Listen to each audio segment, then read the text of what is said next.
नहीं तो मेरे को एक बात ये भी समझाइए ना कि फिर पॉपुलर फ्रंट ऑफ इंडिया से ही क्या दुश्मनी है, पीएफआई से ही क्या दुश्मनी है? ऐसे इतने सारे संगठन हैं जो काम कर रहे हैं, पीएफआई ही बार बार सामने क्यों आ रहा है? और ये जो 100 करोड़ रुपए की फंडिंग की बात की जा रही है, 50 करोड़ रुपए मॉरिशस रूट से आए होने की बात की जा रही है, क्या ये निराधार है? अगर ये जांच में सही पाया गया तो?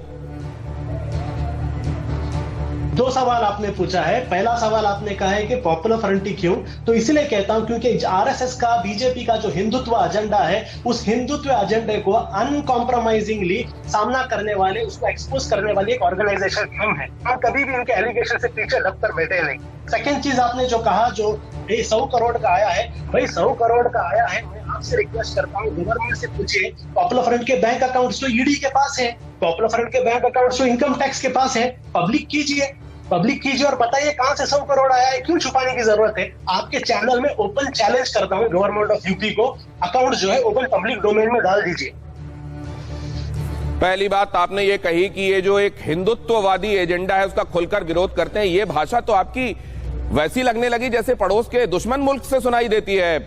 अनीस साहब, आपने तो आप ये बताइए, आप उस ऑर्गेनाइजेशन के बारे में कह रहे हैं, क्या वो एक बैंड ऑर्गेनाइजेशन है, राष्ट्र विरोधी ऑर्गेनाइजेशन है जिसके बारे में आप बात कर रहे हैं?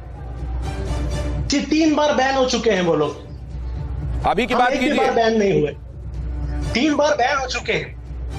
आप कह रहे हैं आप हिंदू धर्म और हिंदुत्व में फर्क है। आप ये कह रहे हैं कि पीएफआई एक राष्ट्रभक्त संगठन है जिसके ऊपर जबरदस्ती उंगलियां उठाई जाती हैं। बात नहीं कर रहे हैं, हम हिंदुत्व के बारे में बात करते हैं। हिंदुत्व एक पॉलिटिकल आइडिया। ये आपने बोला ना, ये आपने बोला, मैंने नहीं बोला। मैंने सिर्फ आपकी बातों को दोहराकर आपसे सवाल पूछा। अनीस, मैं आपसे यह जानना चाह रहा हूं कि एक राष्ट्रभक्त संगठन को क्या हर बार कटघरे में खड़ा कर दिया जाता है? कि सीएए विरोधी प्रदर्शनों के दौरान भी इन्होंने अपनी भूमिका निभाई थी, यहां हाथरस को भी आग में झोंकने की तैयारी थी। क्या ये बेवजह एक सच्चे, ईमानदार और देशभक्त संगठन को बदनाम करने के लिए किया जाता है? जी, क्योंकि आरएसएस जो है, बीजेपी जो है, वो पॉपुलर फ्रंट को अपने सामने एक बहुत बड़ा हर्डल समझता है और हमको इस रास्ते से हटाने के लिए वो किसी लेवल पर भी गिर जाएगा।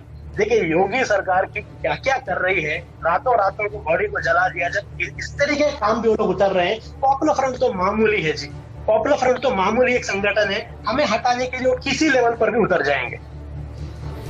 पॉपुलर फ्रंट एक मामूली संगठन है, हमें हटाने के लिए किसी भी हद तक चले जाएंगे, अनीस अहमद का दावा। उनका कहना यह है कि अगर ऐसा वाकई हुआ है, विदेश से फंडिंग हुई है गड़बड़ी फैलाने के लिए, तो यहां पर ईडी जैसी जांच एजेंसियां हैं, आईटी जैसी जांच एजेंसियां हैं, वो देखें कि क्या ऐसा हुआ है और अगर ऐसा है तो सजा दिया जाए। शुक्रिया हमसे बातचीत करने के लिए। जनरल सेक्रेटरी पीएफआई अनीस हमसे बातचीत कर रहे थे।